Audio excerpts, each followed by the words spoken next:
but consider it our for keepsake lang ito. Sino pa yung mga nanonood? At mayroon pa ba kayong gustong batiin, Justin and Renea?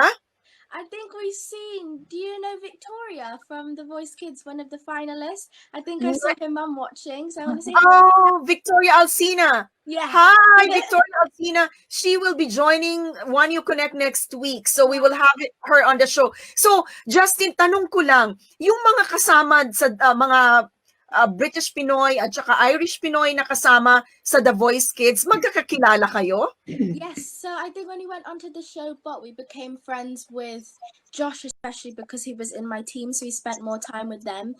But yes, every single Filipino I think I've kept in touch with. And I think with Victoria too, because she was in the finals, so we got to spend a lot of time with her. And I get along with all their parents, and we all became like a big Filipino family. Big family. Yeah. Oh, and I think this is also the year na maraming Pinoy na nakapasok sa battle round. Yeah. And the finals itself, tatlo, tama ba? Dalawa? Dalawa pa. Sa semifinals, tatlo kayo, correct? Pa. Oo, so ang galing ng mga Pinoy. Alam mo, proud talaga tayo sa kanila and hindi mararating ng mga kabataang Pinoy ito kung hindi dahil sa kanilang mga magulang. And marami doon, like si Joshua Regala, we know na frontliners din yung kanyang mga magulang. So we salute you. And Joshua, thank you for guesting on our show. Good luck sa iyo. And sino pa ba, Justin, ang pwede nating batiin dito bago ko kayo, before we say goodbye to you? Because I know that meron pa kayong appointment and we're so fortunate at grateful sa inyo na pinagbigyan nyo po kami kahit na mamamash. Thank you for having us. We yes. So good. Thank you pa. Thank you sa inyo. Maraming salamat. Ito, marami pa tayong mensahe. Ayan, si Mitch Disunya na nag-donate ng mask sa atin for our kababayan sa nanood ng One You Connect ay nanonood din. Thank you, Mitch Disunya, for all this.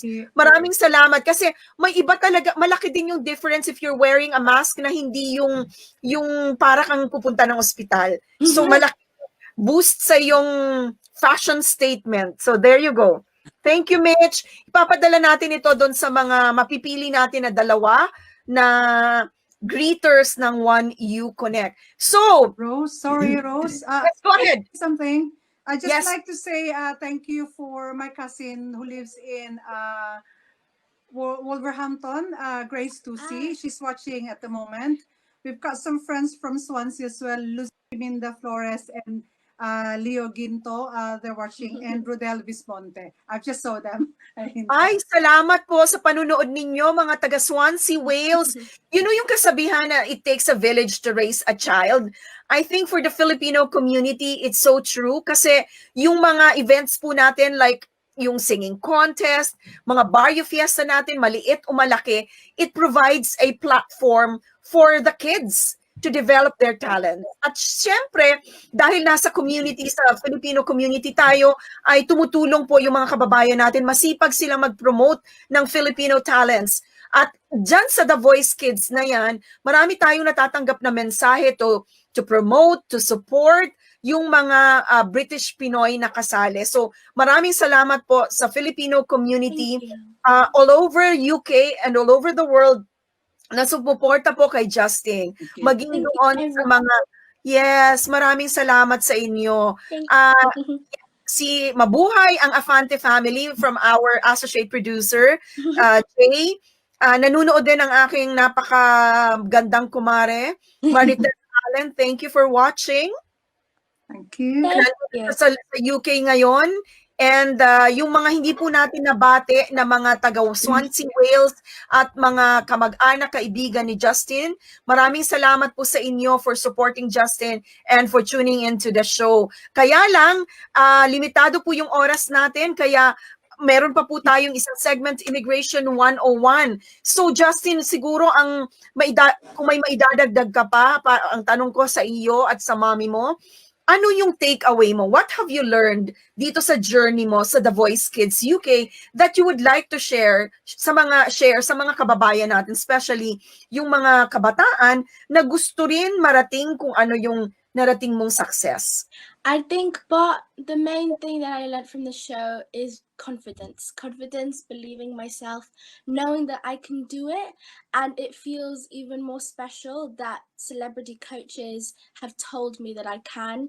And I think to those people who are feeling down and to the young like me who are getting put down or are worried about what they're thinking, I think you go for what you want to do. And you have to make sure that you believe in yourself before others do, because you're the only one that can take you anywhere you want to go. And I think that's what it is: self-belief and confidence. Not overconfidence, but the right amount to get you far in life. So that's what I learned from the show. About you, Mommy, ano naman po ang pwede mo niyong ibahagi doon sa mga magulang na gusto din na maging katulad ni Justin Afante ang anak nila? I think sa na-experience ko, support is the best thing. Marami sa ating mga Filipino na, lack of support from parents. I think you have to support your child. We're just here to support them. Obviously, it's up to them. Who they are the one who make all these things possible. Even though she had some lessons or whatever, if the child couldn't take it in, or any advice from parents, I think it's more on the child who can pursue with everything. But it's not just us to just tell them what to do. We have to feel what they feel as well. Don't want them to to push so hard. I think it should be mutual understanding. We should talk if we got problems, talk about it, and any plans. I think it has to be consented with her as well, and then we have to advise her for some other things. So I think for parents, it is good to support your children. Okay. And Justin, panghuli na lang, bigyan mo naman kami ng idea kung paano ba si Pixelot bilang coach. Ano yung pwede mong ibahagi sa mga kababayan natin na nagfa-follow sa kanya? What is she like really behind the scenes, or na hindi sa, yung hindi nakikita ng camera? No words can describe how nice she is, but she is just as nice as she is on TV. And she is an extra confidence boost. And not only that, her voice is absolutely amazing too. And I was very lucky that I got to sing with her. But she's so nice, she's so humble, and considering she is a celebrity, she's still got that nice attitude there, which is why so many people like her. And that's why we love her too. And she is an amazing person in general. And yeah, we're very lucky that we got to meet her and become friends with her too, because she is really nice. She's lovely. She really is. She went to Wales, di ba? Sa Swansea. I saw some video. Yes. She went to us. Luckily, my parents actually, they knew about it, but I didn't know, and it was a surprise. And so they hid it from me. Oh. Okay. So, shout out na po kayo, and then yung parting words that you would like to leave for our kababayans. Go ahead, Justin and Rinea. Okay, so I want to thank obviously everybody on here too. Thank you, Bot, for having us. Thank you to all those lovely people who are commenting nice things and very, very supportive. We're very, very grateful. We want to thank all of our friends from all around the world too, especially from Swansea, from Surrey, and everywhere. We want to thank everybody, and also our cousins in the Philippines and our family in the Philippines and all the Filipino supporters out there, because I think it was really, really nice that we got this opportunity to have a success in the UK, and it really shows that we're all together in this, and it shows our Filipino pride. So thank you everybody, and I'm so grateful for everything. Thank you. And Mommy? I think sinabi niya na lahat. Well, thank you. It's just so nice na at this point, iba yung pakiramdam ng mga tao, especially during COVID, na we all know marami yung hindi nag-successful in life due to COVID. And this is one thing that really good happened to us. I think we just thought 2020 is going to be hard for us. But now, because of this, we thank you, Lord, for giving this opportunity to help us, all the Filipinos, uplift. It's a Pinoy pride. I can't really explain it, but we're so happy Yes. with all your supports. Rose, thank you. Thank Beth, you, Pa. thank you. Thank you. And everyone in there, thank you for having us. And it's so nice that we can just, voice it out how proud we are and how happy we are for all your support. Thank you. Yes. Maraming salamat po, mga kaibigan. Thank you so much for... Yes, go ahead, Justin. Salamat lang po. Salamat. Maraming salamat po. So, we had on the show Justin Afante and Reynea Afante. Si Justin po ang kauna-unahang Pinay na nanalo at nag-uwi ng premyo ng The Voice Kids UK. Ayan, nangingilabot ako. Maraming salamat. Thank you for this opportunity and for joining us this afternoon. We will keep in touch with you, Justin, and we'll send you the mask. Salamat and have a good day. Magbabalik po ang One You Connect. Ako din. Bye. And sa iyo rin. Yes, Mommy, of course. Thank you. Bye. Bye. See you later. Okay. Magbabalik po ang One You Connect.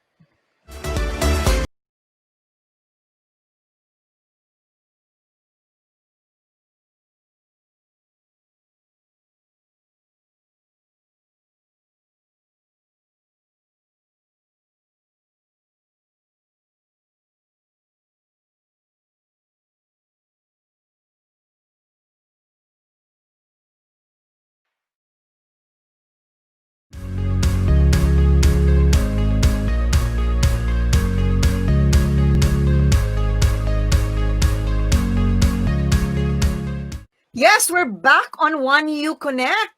And we have here our beautiful solicitor, Crystal Diaz.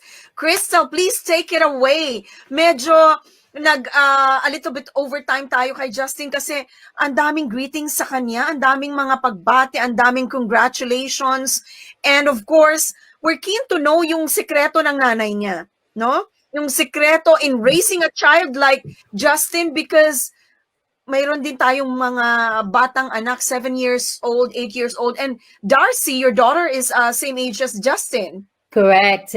Darcy is 14 years old, and she plays the piano. Pero for someone to have like a daughter like Justine, who's very talented, very skilled, I would be a very proud mom. Of course, I'm proud of my daughter, but obviously this is another level. So congratulations to Justine and Renea. Kasi yung mother, si Renea, I don't think she's a pushy mom. She actually just, honed yung talent ni Justine, perhaps from a very young age. That's why, she developed in this beautiful singer. So yes, many congratulations once again. I enjoyed that thoroughly, by the way. Okay, now on to your segment. Please take it away. Okay, so today po, on Immigration 101 segment, I'm Crystal Diaz, and I'll be discussing today about the new measure introduced by the Home Office in relation to biometric enrollment. For UK-based applicants, UKVI has temporarily changed the way it processes applications in response to COVID-19. For some customers, this involves reusing biometrics, that's fingerprints and photograph, that have been recorded in a previous application as part of the process to verify an applicant's identity. This new process and that technology to support was launched in August. As part of this new digital process, UKVI and UKVCAS, that's UK Visa and Citizenship Application Services, have worked together to develop a way to submit facial images using a new identity verification app known as IDV app. Customers who are eligible for biometric reuse will be invited to use the IDV app in phased approach.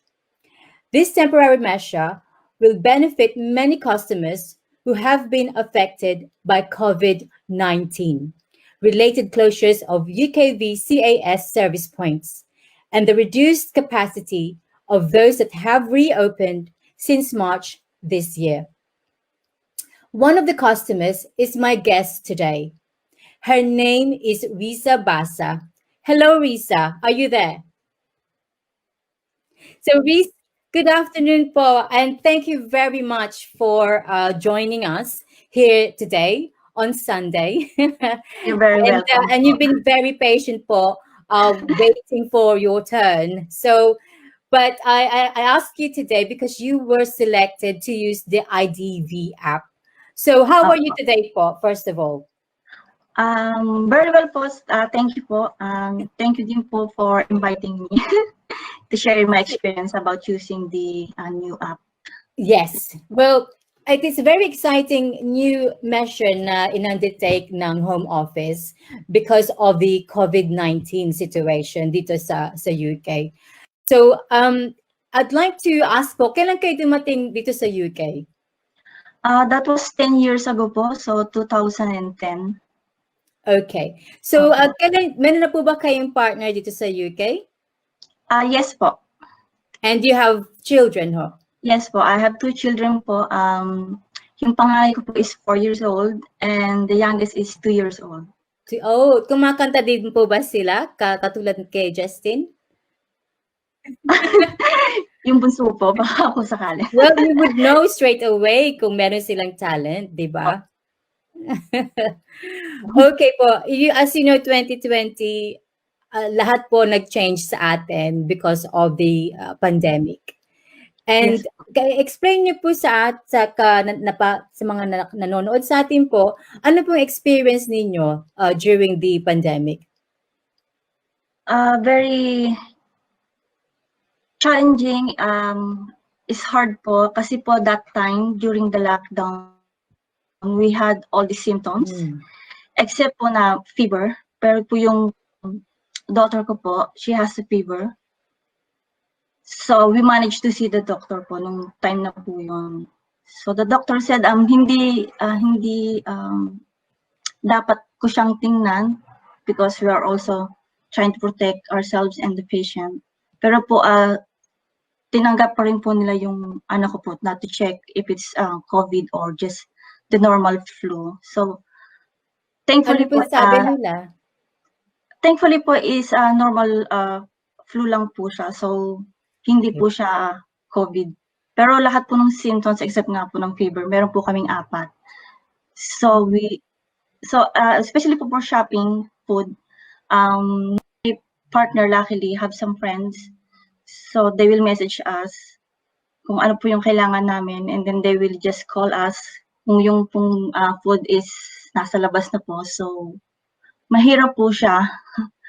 We even if it's sunny day, we don't really want to go out kasi po takot po kami. So hindi po namin nakikita yung kalaban. So especially po meron po kaming children. So they need the fresh air and sunlight.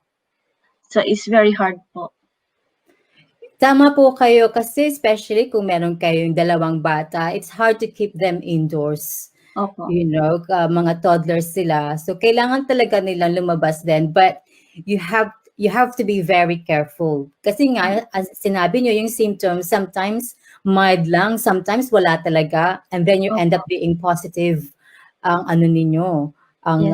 We just tried to make it fun pag nasa loob po kami ng bahay. Kaya lang po, so kung isipin niyo po, you will do the same thing every day. So, medyo boring po. So, nagtrabaho po kayo, di ba? So, how COVID-19 po affected yung trabaho ninyo?